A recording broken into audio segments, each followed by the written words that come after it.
사울 왕은 처음에 엔게디굴에서 다윗을 만났을 때 자기의 잘못을 인정하고 다시는 다윗을 죽이려고 수색하지 않겠다라고 하면서 한때 다윗과의 관계가 회복하는 듯 보였습니다. 그러나 하나님과의 관계를 회복하지 않았던 사울이기 때문에 그 순간 일어났던 진심은 여지없이 어그러지고 또 다시 다윗을 죽이려고 쫓아다녔습니다. 그런데 두 번째로 사울이 다윗을 만났을 때 그 앞전에 어떤 사건이 있었냐면 나발의 사건을 통해서 다윗이 아비가일이라는 여인을 만나고 그 여인을 통해서 자기 자신의 정체성을 다시 한번 회복하는 일을 우리는 확인했었습니다. 그 다음에 오늘 다시금 다윗과 사울이 만나는 장면을 우리가 보고 있는데, 만약에 이 앞전에 나발의 사건을 통해서 다윗이 한 번 더 자신의 정체성을 발견하지 못했다면 두 번째 다윗이 사울을 만났을 때 다윗은 사울과 말하자면 전쟁을 치렀을까요? 지금처럼 하나님의 뜻에 따라 사울을 죽이지 않고 하나님의 선한 뜻을 이루기 위해 하나님의 뜻대로 행동했을까요? 아마도 전자였을 것으로 우리는 보았습니다. 하나님을 만나고 다시금 하나님 안에서 자신을 회복하고 정체성을 발견했기 때문에 그 끝없는 도망자의 삶 속에서도 사울만 죽이면 끝이 날 것 같은 이런 상황 속에서 다윗은 사울을 죽이지 않을 수 있었던 것이죠. 오늘은 이제 그 장면을 보게 될 건데, 사울은 지금 다윗과의 관계가 회복하는 듯 보였으나 회복하지 않고 다윗을 추격하면서 어떤 모습을 우리가 앞 시간에 발견했냐면, 하나님을 의지하지 않고 누구를 의지하고 있어요? 군사력을 의지하고 있어요. 그래서 이전 엔게디 굴에서 실수했던 것처럼 방심하지 않으려고 자신들의 군대를 사울 왕의 그 진을 중심으로 해서 사방으로 둘러서 치게 했습니다. 그래서 감히 어느 누구가 함부로 들어와서 자기를 해하지 못하게 하려 함이지요. 그러나 하나님이 작정하시면 파수꾼의 경성함이 허사인 것처럼 그 모든 사울을 비롯해서 모든 군사들이 경호대장 아브넬까지도 깊은 잠에 빠져버려서 다윗은 그 진 안으로 편안하게 들어가서 잠자는 사울 머리맡에 서 있을 수 있었습니다. 그리고 그 머리맡에 있었던 사울의 창과 물병도 너무나 쉽게 가지고 올 수 있었죠. 아브넬은 하나님 주신 기운이 내가 죽이겠습니다 했지만 다윗은 자기의 정체성을 회복하고 사명이 무엇인지 알았기 때문에 죽이지 말아라. 하나님의 기름 부음 받은 자를 사람이 함부로 죽여서는 안 된다 라고 하면서 사울 왕을 죽이지 않고 창과 물병만을 가지고 나왔습니다. 그리고 나서 맞은편 건너편 산으로 올라간 거죠. 나름 거리가 멀어서 쉽게 쫓아오지 못할 만한 거리, 그러나 의사소통은 될 정도의 거리에 떨어져서 드디어 오늘 본문에 보면 군대 장관이 있던 아브넬을 부르는 장면이 등장을 합니다. 먼저 13절부터 16절을 좀 읽어보겠습니다. 함께 읽습니다. 시작.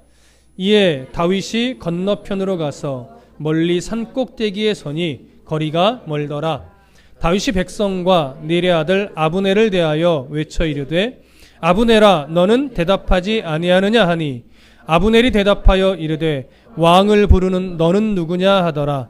다윗이 아브넬에게 이르되 네가 용사가 아니냐? 이스라엘 가운데에 너 같은 자가 누구냐? 그러한데 네가 어찌하여 네 주 왕을 보호하지 아니하느냐? 백성 가운데 한 사람이 네 주 왕을 죽이려고 들어갔었느니라. 네가 행한 이 일이 옳지 못하도다. 여호와께서 살아계심을 두고 맹세하노니 여호와의 기름 부음 받은 너희 주를 보호하지 아니하였으니 너희는 마땅히 죽을 자이니라. 이제 왕의 창과 왕의 머리 곁에 있던 물병이 어디 있나 보라 하니. 자, 사울의 창과 물병을 가지고 나온 다윗은 좀 전에 말씀드렸듯이 건너편 산, 아마도 하길라산 꼭대기에 위치한 곳으로 갔을 겁니다. 거기서 사울을 부르지 않고, 이전에 엔게디굴에서는 물론 사울밖에 없었지만 사울을 불렀죠. 엔게디 참 굴에서 나왔을 때니까 군사들과 함께 있을 때군요. 그때는 사울을 불렀습니다. 근데 지금은 사울을 부르지 않고 누구를 불러요? 경호대장, 군대 장관 아브넬을 부릅니다. 여러분, 왜 지금은 사울을 부르지 않고 이 아브넬을 불렀을까요? 우리가 정확하게 알기는 조금 어렵지만 아브넬이 사울 왕의 경호를 책임지고 있는 군대 장관이었을 것입니다. 그렇기 때문에 그를 불렀을 것이고, 또 하나 생각해 볼 수 있는 것은 뭐냐면, 당시 사울의 정권 하에서 사울에 대한 어떤 인지도, 사울을 왕으로서 인정하는 이 모습이 점차 줄어들었을 겁니다. 그러다 보니까 그 안에는 나름대로 실세가 있었겠지요. 그 실세를 보편적으로 이 성경 연구가들은 누구로 보냐면 이 아브넬로 봅니다. 그리고 이 이후에 진행되는 역사 안에서도 보면요, 아브넬이 실제 자기의 권세를 드러내는 걸 봐요. 또 사울이 죽은 이후에도 아브넬이 그 권력의 가장 정상에서 막 휘어잡는 이런 모습도 우리가 발견을 하게 되는데, 아마 지금 이때쯤에는 사울의 어떤 정치적 입지도는 많이 다운되어 있고, 그와 함께 아브넬은 나름대로 좀 많이 올라가고 있었던 것으로 또 여겨지고 있습니다. 이때 이 아브넬을 부르면서 다윗이 아마도 염두에 두고 있었던 건 뭐냐면, 아브넬이 사울을 경호하면서 그를 지켜내야 될 책임이 있는데 그가 이 경호에 완전히 실패했음을 드러내고 싶은 거예요. 근데 왜 이걸 강조할 수밖에 없어요? 그래야 자기가 사울을 죽일 의사가 없었고 죽일 수 있었음에도 불구하고 안 죽이고 나왔다라고 하는 이 사실이 더 강조되기 때문에, 그래서 지금 아브넬을 부릅니다. 당연히 아브넬을 불렀으니까 이제 뭘 드러내겠어요? 아브넬이 경호에 실패했다라고 하는 사실을 드러내겠죠. 그래서 15절이 나오는 겁니다. 15절 보시면 다윗이 아브넬에게 이렇게 말합니다. 네가 용사가 아니냐. 이 말은 뭐냐면, 네가 사울의 이 왕권 아래서 가장 용맹한 자가 아니냐, 이 얘기를 하는 거예요. 근데 가장 용맹한 자가 사울 왕을 지켜냈어요? 못 지켜냈어요? 못 지켜낸 거죠. 그걸 지금 드러내고 싶은 겁니다. 그래서 15절에서 너와 같은 자가 누구냐? 그러한데 네가 어찌하여 네 주 왕을 보호하지 아니하느냐? 백성 가운데 한 사람이 네 주 왕을 죽이려고 들어갔었다, 얘기를 하는 거죠. 들어갔었지만 너를 비롯하여 어느 군사도 이 사실을 알아채렸다, 못 알아채렸다? 못 알아채렸다. 이걸 드러내고 싶은 거예요. 그래서 16절에 네가 행한 일이 옳지 못하도다. 여호와께서 살아계심을 두고 맹세하노니 여호와의 기름 부음 받은 너희 주를 보호하지 아니하였으니 너희는 마땅히 죽을 자이니라. 책임을 니들이 져야 된다. 그 책임을 어떻게 져요? 죽음으로 책임을 져야 된다. 이 얘기를 하는 거예요. 근데 이것은 사실은 죽여라 이 얘기를 하고 싶은 것이 아니라 자기 자신이 사울을 죽이지 않고 나왔다, 이걸 더 강조하기 위해서 이 얘기를 하는 거죠. 자, 그러면서 그것과 함께 또 이 안에 담겨있는 의미 중에 하나는 뭐냐면, 사울 왕에게 하고 싶은 말이에요. 왜 나는 당신을 죽이려 하지 않고, 그때도 마찬가지고 지금도 당신을 죽이려고 하지 않는데 왜 나를 자꾸 죽이려고 합니까? 라면서 자기의 무죄함을 은근히 드러내는 거죠. 자, 그래서 이 대화를, 아브넬과 다윗의 이 대화를 이제 사울이 듣습니다. 그래서 이제 사울이 또 반응을 하게 되는데, 17절부터 20절까지의 내용입니다. 우리 함께 읽어보겠습니다. 시작. 사울이 다윗의 음성을 알아듣고 이르되 내 아들 다윗아, 이것이 네 음성이냐 하는지라. 다윗이 이르되 내 주 왕이여 내 음성이니이다 하고, 또 이르되 내 주는 어찌하여 주의 종을 쫓으시나이까? 내가 무엇을 하였으며 내 손에 무슨 악이 있나이까? 원하건대 내 주 왕은 이제 종의 말을 들으소서. 만일 왕을 충동시켜 나를 해하려 하는 이가 여호와시면 여호와께서는 제물을 받으시기를 원하나이다마는, 만일 사람들이면 그들이 여호와 앞에 저주를 받으리니 이는 그들이 이르기를 너는 가서 다른 신들을 섬기라 하고 오늘 나를 쫓아내어 여호와의 기업에 참여하지 못하게 함이니이다. 그런즉 청하건대 여호와 앞에서 먼 이곳에서 이제 나의 피가 땅에 흐르지 말게 하옵소서. 이는 산에서 메추라기를 사냥하는 자와 같이 이스라엘 왕이 한 벼룩을 수색하러 나오셨음이니이다. 자, 사울이 다윗과 아브넬의 대화를 듣고 이것이 다윗 너의 음성이냐? 라고 할 때 다윗은 네, 저의 음성입니다 라고 대답하죠. 지금 사울의 심정은 또 어떤 심정일까요? 내가 또 잘못했구나. 내가 왜 또 다윗을 죽이려 하고 있지? 진심이었을까요? 진심이 아니었을까요? 네, 진심입니다. 그래서 자기가 또 뉘우치는 거야. 내가 왜 이랬지? 왜 지금 내 아들 다윗을 내가 또 죽이려고 하는 거지? 이렇게 또 진심을 드러냅니다. 그때 다윗은 그 진심을 알고 왜 저를 죽이려 하십니까? 제 손에 무슨 악이 있습니까? 왜 저를 또 쫓아오셨습니까? 이렇게 이야기를 하지요. 그러면서 중요한 말을 이제 19절에서 합니다. 19절 보시면 원하건대 내 주 왕은 이제 종의 말을 들으소서 만일 왕을 충동시켜 나를 해하려 하는 이가 여호와시면 여호와께서는 제물을 받으시기를 원하나이다. 이렇게 얘기를 하죠.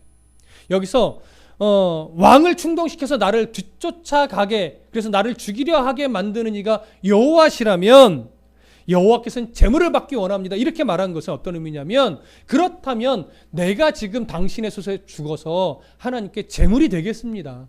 이 얘기를 하는 거예요.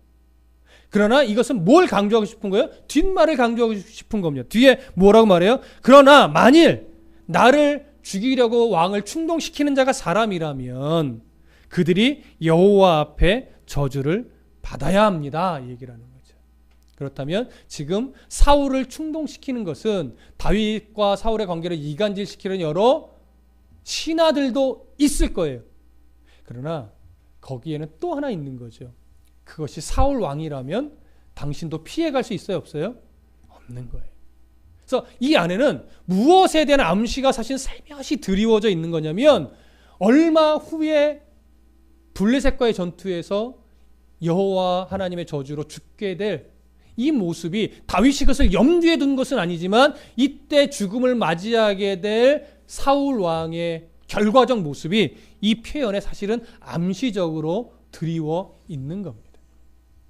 그렇게 해서 나를 죽이려 하는 것, 또 나를 죽이라고 충동질하는 것이 사람이라면 그 사람은 여호와 앞에 분명히 저주를 받을 것입니다. 그러면서 하나의 또 그와 관련된 이유를 이야기를 하는데, 이는 왜 그러냐면 그들이 이르기를 너는 가서 다른 신들을 섬기라 하고 오늘 나를 쫓아내어 여호와의 기업에 참여하지 못하게 함이니이다. 이 얘기는 무슨 말이냐면, 사람들이 다윗과 사울의 관계를 이간질시켜서 자꾸 나를 죽이려고 하기 때문에 자신은 어쩔 수 없이 도망다니다가 이 사울 왕이 다윗 죽이는 것을 멈추지 않으면 자기는 끝내 어디로 갈 수밖에 없다는 거예요? 약속의 땅 가나안 이스라엘 지경 안에 머무르지 못하고 이방 땅으로 나는 도망갈 수밖에 없는데, 결국 그들은 자기를 이방 땅에 도망가게 만든다는 거예요. 그래서 보세요. 그들이 이르기를 너는 가서 다른 신들을 섬기라. 이건 뭐예요? 이방 땅으로 가서 이방 사람들의 신을 섬기는 사람으로 만드는 것과 똑같다라고 하는 거죠. 그러니까 하나님이 싫어하는 거예요. 그걸 자기는 행할 수밖에 없는 상황이 되어버린다는 거죠. 그리고 나서 또 오늘 나를 쫓아내어 여호와의 기업에 참여하지 못하게 하는 것과 똑같다라고 하는 거죠. 당연히 이스라엘 지경 안에 머무르지 못하고 이방 땅으로 가면 여호와 하나님 앞에 기업을 받은 땅에 내가 못 머무르는 거니까, 머무르지 못하는 거니까 이것은 저주받은 자의 삶과 똑같습니다라고 하는 것을 지금 보여주는 겁니다. 여러분, 이 19절이 왜 중요하냐면, 이 19절의 내용이 사실은 27장의 내용과 은근히 연결이 됩니다. 다음 주에 볼 27장의 내용은 다윗이 결국 사울 왕의 그 추적을 피해 어디로 망명하는 내용일까요? 블레셋 가드로 망명하는 내용이에요. 그렇다면 오늘 이 사건을 통해서 다윗과 사울이 회복되는 듯 보이지만 결과적으로 회복이 된 걸까요? 안 된 걸까요? 안 된 거예요. 결국 사울 때문에, 또 사울을 충동질하는 사람 때문에 다윗은 이스라엘 지경 안에서 견뎌내지 못하고 어디로 가요? 블레셋 땅, 이방 땅으로 가요. 다윗이 이제 이방 땅으로 간 것이 옳은 거냐 그른 거냐, 그거는 다음 주에 우리가 논하기로 하고, 오늘은 그런 암시가 복선으로 깔려 있는 내용을 보게 됩니다. 그러면서 20절 보세요. 함께 읽어볼게요. 20절 시작. 그런즉 청하건대 여호와 앞에서 먼 이곳에서 이제 나의 피가 땅에 흐르지 말게 하옵소서. 이는 산에서 메추라기를 사냥하는 자와 같이 이스라엘 왕이 한 벼룩을 수색하러 나오셨음이니이다. 자, 20절을 조금 더 구체적으로 이해하기 위해서 제가 좀 전에 그런 이야기를 드린 건데, 왜냐하면 잘 보세요. 20절에 그런즉 청하건대 여호와 앞에서 먼 이곳에서 이제 나의 피가 이 땅에 흐르지 말게 하옵소서라는 표현이 두 가지로 이해할 수 있어요. 근데 둘 중에 하나 우리가 좀 선택해야 합니다. 첫 번째는 뭐냐면 여호와 앞에서 먼 이곳, 어디를 말하는 걸까요? 여호와 앞에서 먼 이곳, 둘 중에 하나예요. 하나는 뭐냐면 여호와의 성전에서 먼 지금 사울과 대치하고 있는 지금 이 자리, 여기서 지금 당신의 손에 주고 내 피가 이 땅에 흘려 부정한 땅이 되지 않게 하옵소서, 이런 의미로 하나 이해할 수 있는 거고, 두 번째는 뭐냐면 여호와 앞에서 먼 이곳을 지금 사울과 대치 중인 이 땅으로 보는 것이 아니라 이방 땅으로 보는 거예요. 그래서 내 피가 이방 땅에서 끝내 당신을 피해 도망간 이방 땅에서 내가 죽지 않게 해 주십시오라고 요청하는 것으로 볼 수도 있어요. 그러면 전자의 의미일까요? 후자의 의미일까요? 둘 다 가능성이 있지만 제가 19절을 설명한 것으로 볼 때, 또 27장에서 블레셋의 망명한 이야기로 연결되는 것을 볼 때, 지금 여호와 앞에서 먼 이곳에서 이제 나의 피가 땅에 흐르지 말게 하옵소서라고 하는 이 간청함은 결국 자신을 이방 땅으로 내가 도망가도록 밀어내지 마십시오. 몰고 가지 마십시오. 내 인생이 거기서 그대로 죽으면 안 됩니다. 이런 간절한 요청으로 보는 것이 오히려 더 문맥의 흐름상 자연스럽다라고 여겨집니다. 그래서 지금 다윗의 마음이요, 잘 보셔야 돼요. 뭐냐면 그동안 하나님께서 아무리 사울의 손에 쫓겨서 도망자의 신세라 할지라도 다윗은 그 과정 속에서 힘들었지만 뭘 발견해 왔어요? 자기를 지켜내시는 하나님의 손길을 발견해 왔어요. 자기를 보호해 가시는 하나님의 손길을 발견했다고요. 네, 이거 다음 주에 할 얘기인데, 27장으로 딱 넘어가면서 다윗은 결국 이스라엘 땅을 벗어나서 어디로 가요? 이방 땅으로 가요. 제가 이 이방 땅으로 간 다윗의 이 모습이 과연 옳은 선택이었을까, 그런 선택이었을까, 이건 다음 주에 우리가 좀 정리하겠다고 했잖아요. 이런 걸 하나 좀 생각해 보시면 좋습니다. 사람이 정말 믿음이 참 좋을 때는 정말 목에 칼이 들어와도 주를 부인하지 않을 것 같잖아요. 그런데 현실의 무게가 누르고 또 누르고 또 눌러서 이 무게가 언제 사라질지 막막해지면 이 뜨거운 신앙이 현실에 끝없이 눌러오는 무게로 인해서 약해질까요? 안 약해질까요? 여러분, 약해집니다. 아무리 뜨거운 믿음, 우리가 끝내 하나님을 떠나지는 못해요. 그런데 그 뜨거운 믿음이요, 사실은 현실의 무게 앞에서 그 신앙이 흔들리는 것은 어떻게 보면 참 자연스러운 겁니다. 다윗과 같이 그렇게 하나님의 지키심과 인도하심과 보호하심을 경험했던 사람도 언제까지나 사울의 손에 쫓겨다니면서 늘 기쁠 수는 없는 거예요. 그러니까 지금 왜 제가 이 말씀을 드리냐면, 그 부분은 이제 다음 주에 조금 더 정리할 건데, 지금 다윗의 이때는 하나님의 은혜로 충만하기는 했으나 점차 어떻게 될 때라고요? 점차 많이 지쳐갈 때예요. 하나님 지키심을 끊임없이 보고 있죠. 아무리 당신이 나를 추적해도 하나님이 지켜내시면 날 못 죽여요 해도 그게 하루 이틀이죠. 1년을 쫓기고 5년을 쫓기고 10년을 쫓기고 언제 사울이 그 쫓아오는 이것을 멈출지 모르는 상황이라면 점차 그 하나님을 신뢰하는 마음이 뭐해져요? 지쳐요. 지금 이때가 그 고비선상에 있는 거예요. 만약 이때 사울이 진짜 다윗 추적하기를 멈췄다면 아마 사울은 계속 좀 견고한 믿음에 섰겠죠. 그런데 26장과 27장 사이에는요, 사울이 다윗 추적하기를 멈추지 않는 얼마간의 상황이 또 있었을 것으로 여겨집니다. 그러니 이 고비 가운데 다윗은 신앙이 지쳐서 하나님 어떻게 해요? 라고 하면서 이제는 인간적인 생각이 더 마음에 차오르는 요 상황이 26장과 27장 사이에 존재하는 거예요.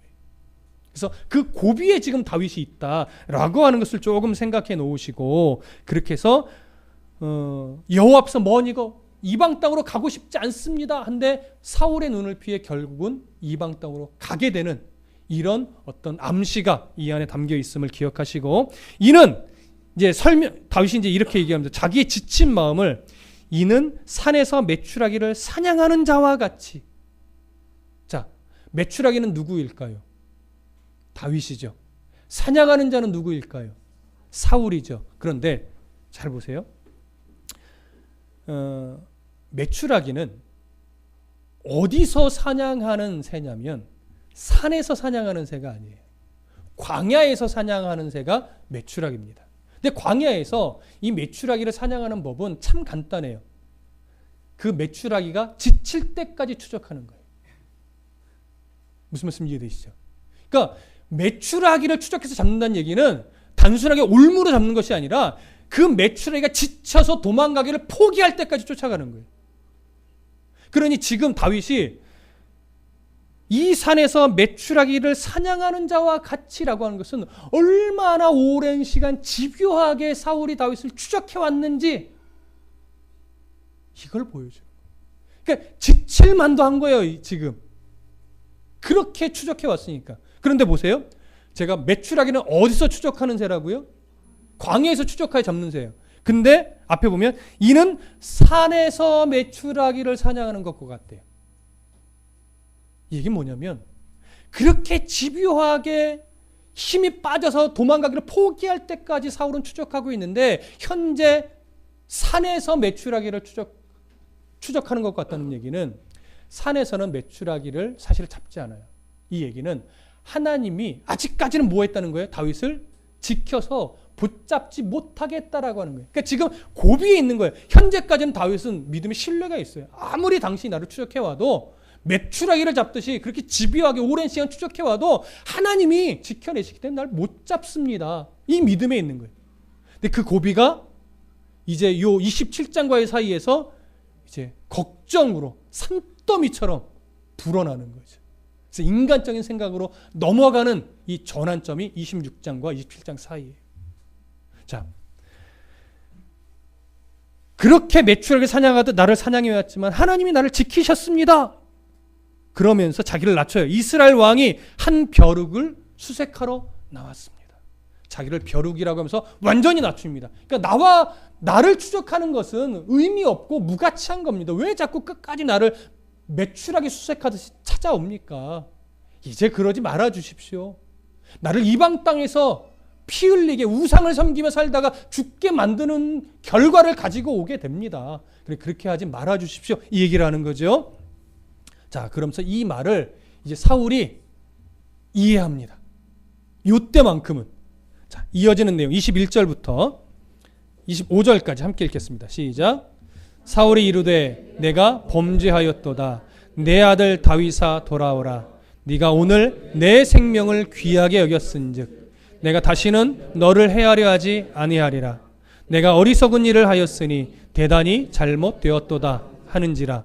다윗이 대답하여 이르되 왕은 창을 보소서 한 소년을 보내어 가져가게 하소서. 여호와께서 사람에게 그의 공의와 신실을 따라 갚으시리니 이는 여호와께서 오늘 왕을 내 손에 넘기셨으되 나는 손을 들어 여호와의 기름 부음을 받은 자 치기를 원하지 아니하였음이니이다. 오늘 왕의 생명을 내가 중히 여긴 것 같이 내 생명을 여호와께서 중히 여기셔서 모든 환난에서 나를 구하여 내시기를 바라나이다 하니라. 사울이 다윗에게 이르되 네 아들 다윗아 네게 복이 있을지로다. 네가 큰 일을 행하겠고 반드시 승리를 얻으리라 하니라. 다윗은 자기 길로 가고 사울은 자기 곳으로 돌아가니라. 자, 사울이 다윗의 음성을 듣고 또 다윗의 말하는 것을 듣고 이제 또 정신을 차려서 21절에 말합니다. 내가 범죄하였도다. 진심이에요. 그리고 나서 내 아들 다윗아 돌아오라 이렇게 말합니다. 여러분 여기서 돌아오라는 것은요, 진짜 다윗에게 너 예전처럼 나의 신하가 되어서 함께 나라를 지켜냈듯이 빨리 와서 그 자리를 회복하여 함께 이 나라를 다시 건강하게 세우자, 이 요구를 한 거예요. 자, 이 정도 됐으면 다윗이 이제 아셨죠? 이제 제가 갈게요. 같이 좀 다시 옛날처럼 이 나라를 위해 함께 싸워 가십시다. 이렇게 할 것 같은데 다윗은요, 사울이 돌아오라 라고 하는 이 말에 반응하지 않습니다. 반응하지 않고 뭐라고 말하냐면 22절 보시면 다윗이 대답하여 이르되 왕은 창을 보소서 한 소년을 보내어 가져가게 하소서. 당신의 창이 여기 있으니 가져가십시오. 사람을 보내서 이 얘기만 해요. 돌아오라는 이 왕의 요구에는 반응하지 않습니다. 그러면서 뒤에 자기의 생명은 누가 지킨다라고 얘기해요? 하나님이 지키시는 겁니다. 이렇게 이야기를 해요. 그러면서 결과적으로는 25절에서 사울은 다윗에게 일단 축복을 하죠. 내 아들 다윗아, 네게 복이 있을지로다. 네가 큰 일을 행하겠고 반드시 승리를 얻으리라 하니 다윗은 자기 길로 가고 사울도 자기 곳으로 돌아갔습니다. 자, 그러면 오늘 이 26장을 정리하면서 제가 여러분들과 좀 마무리하면서 중요하게 보고 싶은 것은 뭐냐면, 사울이 돌아오라, 회복하자, 다시 네가 군대도 맡고 나와 함께 궁에서 일을 하자라고 요청을 할 때 정말 회복할 기회잖아요. 근데 다윗이 그 말을 수용하지 않습니다. 왜 수용하지 않았을까요? 다윗은, 여러분 이거 잘 보셔야 돼요. 사울의 이 말에 다윗이 반응을 정말이죠? 제가 이제 회복해도 돼요? 이렇게 반응하지 않은 아주 중요한 이유가 하나 있습니다. 다윗이 본 것은 사울의 말이 아니라 사울이 하나님과 관계가 지금 회복된 상태인가 아닌가를 보는 거예요. 사울은 하나님과의 관계가 회복된 상태예요? 아니에요. 그렇기 때문에 아무리 좋은 말로 자기에게 해주는 이 말이 진심이었다 할지라도 그 말을 수용할 수 없는 거예요. 하나님과의 관계가 회복된 상태였다면, 그가 하나님 앞에 자복하고 하나님 앞에 바르게 서서 그 다음에 다윗에게 잘못을 시인하고 회복하러 돌아오라라고 했다면 아마도 다윗은 그 왕의 말을 거절하지 못했을 겁니다. 그런데 하나님과 관계가 회복된 상태가 아니었기 때문에, 하나님과 관계가 회복되지 않았다는 얘기는 뭐냐면 이전처럼 얼마든지 사울의 마음은 변할 수 있다라고 하는 거예요. 오늘날 우리가 신앙의 삶을 살아갈 때요, 하나님과의 관계가 온전하지 않아도 신앙적 열심은 얼마든지 낼 수 있습니다. 사람은요, 사람의 신학적 열심을 보고 속을 수 있어요. 저 사람의 신앙이 참 좋다 라고 말할 수 있지만, 하나님과의 관계가 회복되지 않으면 그 열심은 사람이 볼 때는 인정할지는 모르나 하나님이 보실 때는 인정하지 않습니다. 그래서 신학적 열심보다 더 우선되어야 하고 더 중요한 것은 뭐냐면, 내가 하나님과 관계가 회복되어 있는 상태인가. 물론 온전할 수는 없습니다. 늘 점검해 보면 부족하지요. 그러나 이 관계라고 하는 건 뭐냐면, 내가 정말 하나님을 두려워할 줄 알고 하나님 앞에 바른 신앙의 가치관을 가지고 내가 하나님 앞에 몸부림치는 성도인가를 말하는 거예요. 그런 관계가 바르게 서 있어야 거기서부터 뭐가 나와야 돼요? 신앙적 열심이 거기서부터 출발해야 돼요. 근데 한동안 한국교회는 거꾸로 되어 있었죠. 하나님과의 관계가 회복되는 것보다 먼저 뭐가 강조됐어요? 열심을 내라 이거예요. 헌신하라 이거예요. 봉사하라 이거예요. 그러면 모두 된다? 신앙이 자란다. 종종 그렇게 순서가 뒤바뀌어서라도 신앙이 자란 사람이 사실 있습니다. 없지는 않습니다. 그러나 성경에서 말하는 보편적인 원리는 열심히 앞서고 그 다음에 신앙이 하나님과 앞에서 회복되는 걸 말하지 않습니다. 하나님 앞에 신앙이 먼저 회복되어서 거기서부터 출발된 열심을 하나님이 인정하시는 열심이지, 그렇게 열심히 나와야 흔들리지 않는 열심이 되고 하나님이 받으시는 열심이 되고 하나님이 기뻐하는 열심이 되는 거예요. 오늘 성경은 그걸 보여줍니다. 그러니까 다윗이 아직 뭐가 살아있어요? 분별력이 살아있는 거예요. 여러분, 교회 목회자가 왜 영적 분별력이 필요하냐? 물론 다 필요하죠. 그러나 교회 목회자가 영적인 분별력이 없으면요, 성도가 하나님과의 관계가 회복되는 것, 이것에 초점을 두지 않고 저 사람 무슨 재능이 있나? 저 사람은 돈이 얼마나 있나? 이걸 먼저 보게 된단 말이에요. 그래서 어떤 사람을 막 일꾼으로 세우려고 해요? 네, 좀 학벌 있고 돈 있고 뭔가 교회에 어떤 현상적으로 도움을 줄 수 있는 사람, 이런 사람들과는 뭐예요? 친하게 지내고 막 세워주고, 마치 돈도 없고 백도 없고 뭔가 재능도 없으면 그냥 나오든지 말든지 그냥 이런 식으로 할 수 있어요. 목회자는 절대 그런 시선에 현혹돼서는 안 되죠. 항상 뭐에 관심이 있어야 돼요? 한 영혼 한 영혼이 하나님과의 말씀 앞에서 하나님과 이 회복된 하나님과 관계의 회복이 있는가, 그걸 늘 바라보고 그것이 먼저 이루어질 수 있도록 돕고 말씀으로 계속 가르쳐서 전해서 그런 관계가 먼저 세워지는 거예요. 그런 다음에 하나님 주신 마음 안에서 필요한 열심과 헌신과 봉사가 자연스럽게 나와야 되는 거죠.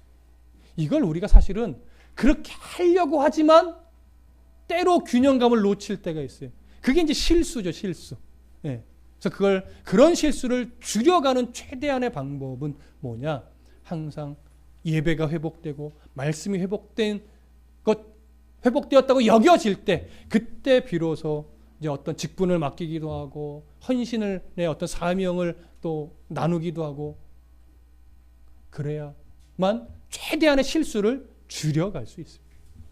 그래서 오늘 우리는 이런 사울과 다윗의 관계, 또 다윗의 이 분별력의 모습을 보면서 영적으로 더 깨어서 하나님과의 관계에 더 집중하고 그 마음을 놓치지 않으려고 애쓰는 목회자와 성도가 되기를 더 사모하셔야 된다라고 하는 것을 우리 교훈으로 오늘 나누고자 합니다. 기도하겠습니다.